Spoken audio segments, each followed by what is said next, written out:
আসসালামু আলাইকুম।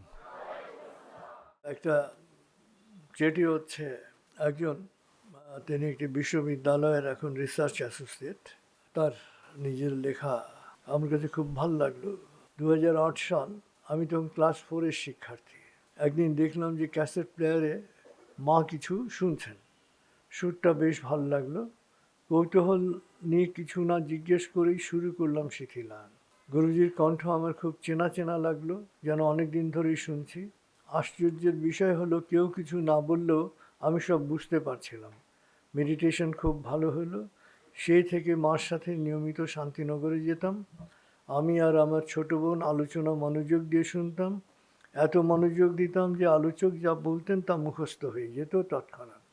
ছোটবেলায় প্রথম ছবি ছিল ক্লাস 5-এ ট্যালেন্টপুরে বৃত্তি পাওয়া। পড়াশোনায় পুরো মনোযোগ দিয়ে নিজেকে বদলে ফেলেছিলাম, কিন্তু ফলাফল দেখে অবাক হয়ে গেলাম।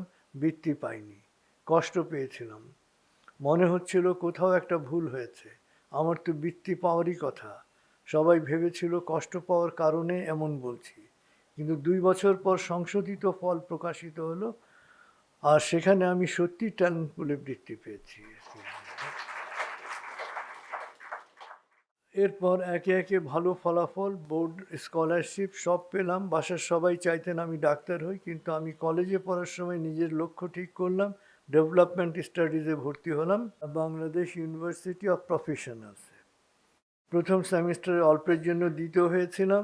সিজিপিএ সিস্টেমে একবার পিছিয়ে গেলে আর এগোনো কঠিন। এরপর সেমিস্টার শেষে দ্বিতীয় থেকে তৃতীয় হয়ে গেলাম। আরও খারাপ হলো।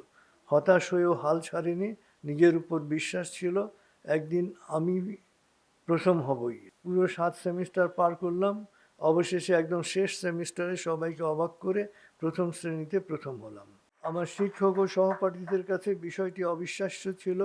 অসম্ভবে আমার বিশ্বাস ছিল। আমি অনুভব করতাম এটা সম্ভব। অনার্সে মাস্টার্সে প্রথম হয়ে রাষ্ট্রপতির কাছ থেকে স্বর্ণপদক গ্রহণ করলাম। আমার মনোছবি সত্যি হলো। তারপরে তো এখন রিসার্চ অ্যাসোসিয়েট, এর মধ্যে বিদেশ টিদেশ আরও অনেক ঘুরে এসছেন। আসলে আমাদের সমস্যা হয় কখন, যখন কোথাও একটা হোঁচট খেলে আর কি, আমরা নেগেটিভ হয়ে যাই আর কি।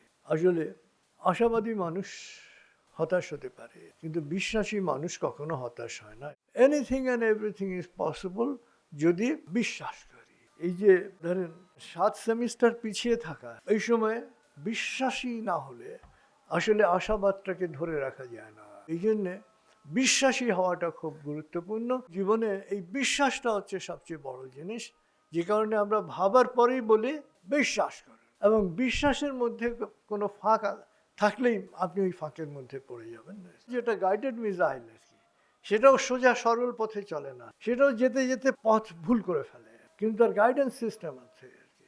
ভুল করলেও আবার গাইডেন্স সিস্টেম তাকে ঠিক পথে নিয়ে যায়। তো মনোছবির ক্ষেত্রে আপনি ভুল করতে পারেন, কিন্তু মনোছবি যখন প্রক্রিয়ার সাথে মিশে যায়, প্রকৃতির প্রক্রিয়ার সাথে মিশে যায়, তখন প্রকৃতির যে গাইডেন্স সিস্টেম, সেই গাইডেন্স সিস্টেম আপনাকে গাইড করবে, গাইড করে আপনাকে নিয়ে যাবে।